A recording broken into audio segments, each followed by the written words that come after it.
back to my YouTube channel, Global Nurse Stories. It's me again, Blessing, and Happy New Year. Thank you for the likes, thank you for the views, thank you for sharing the past videos with your friends and family. So today I have another topic to discuss as regard preparing for your NCLEX RN examination. So the topic is how to study the right way. Yes, how to study the right way for the NCLEX RN exam. So for every disease, for every condition or system, you have to narrow your focus to these 5 essentials. Yeah, so let's go straight. So the first one, most common conditions. You have to study what you are most likely to see in the exam. There are a lot of people that have already done this exam, maybe people that have done it very recent to when you are going to test. You can always ask them questions like what are the familiar questions you are likely to see. So, for example, let's say cardiovascular system, you have to get used to major disorders that comes out in the exam like hypertension, heart failure, myocardial infarction. For example, again, respiratory system, talk about asthma, COPD, pneumonia. And for endocrine system, like disease condition like diabetes and thyroid disorders. Those are major disorders or chronic diseases that are most likely to come out under those 3 systems that I cited as an example. So it's not about just reading the whole textbook, but at least knowing the major place to focus on. Yeah.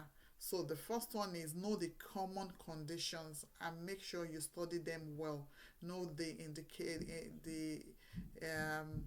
lab work related to them, the medication that they use, the signs and symptoms, what are the likely complications that are to come from those, and all that. So you have to go deep into that. Yeah, but there are some conditions that are very rare for them to come out of your exam, even though it's on the same particular system, but they are very rare, so you don't have to spend major time studying those. So let's go to the second one, the expected versus unexpected findings. This is very huge for NCLEX RN exam and clinical judgment. What are the expected findings in a particular situation? Those are the normal or anticipated with the condition. And what are the unexpected findings? These are the red flags that requires prompt action. Let's cite an example for heart failure. If a patient is coming in for heart failure and you are saying things like crackles, edema, weight gain, those are normal. Those are the expected findings in a patient that has heart failure. But what would be an unexpected condition in this kind of patient is when the patient suddenly became confused and there's chest pain, there is a pink fruity sputum, then you know that this is not expected for this condition. Then you have to, that's a red flag, and you have to, it requires action. Now take me to the third point, which is the priority symptoms. Not all symptoms a patient is coming up with in a particular condition that matters equally.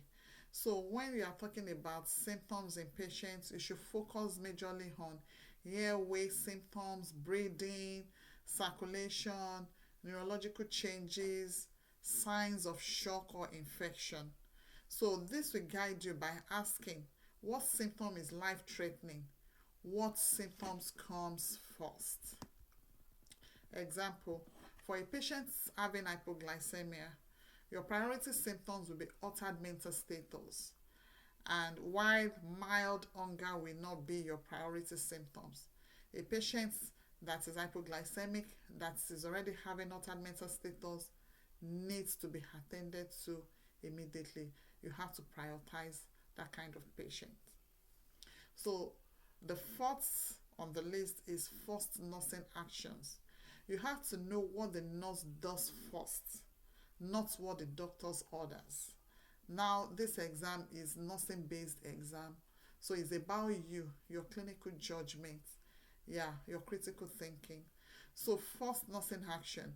What are you going to do first as a nurse? So you have to think that you have to assess before you intervene. Assessment before intervention, safety before comfort, non-invasive before invasive. So if there is a question and there's no assessment in the question, they have not given you assessments in the question, then you have to assess first. But in a question that they already give you some assessment like vital signs and all that in the question, then you know the next thing is for you to intervene. So assessment before intervention, safety before comfort, non-invasive before invasive. Let me cite an example. For example, a patient that is having shortness of breath, the first thing is for you to raise the head of the bed to make sure the airway is clear. Then you apply oxygen, you assess the oxygen saturation, then you call the provider if needed. So that is nursing action. What will you do first?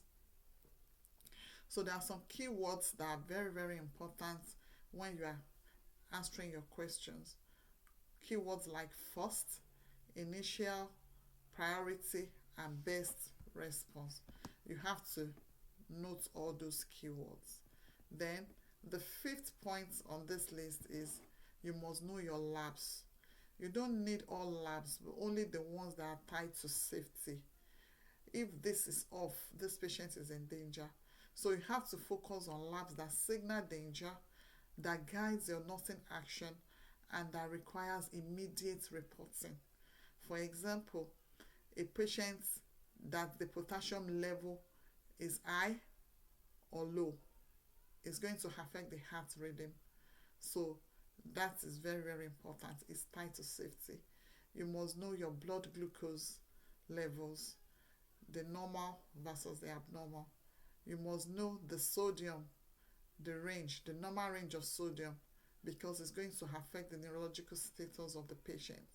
You must know your BUN and creatinine, which is related to the kidney function. And you must know your ABGs, arterial blood gases, which is tied to the respiratory status of your patient. So you have to know the normal versus the critical. What are the normal values for all these labs, and what are the critical labs for this? And what happens if it's too high or too low? You have to know the danger involved for you to be able to intervene promptly. So how can this affect your study approach? Instead of you to read 80 pages tonight, just think that you need to understand what is most common, what is dangerous, what do you need to do first as a nurse, and this is going to help you to improve your retention. It's going to help you build your clinical judgment. It's going to save you a lot of time, and it's going to directly prepare you for the exam and the real patients in real world. Thank you. If you have benefited one or two things from this video, please don't forget to hit that subscribe button, and don't forget to share with your friends and families. See you next time in my next video. Bye.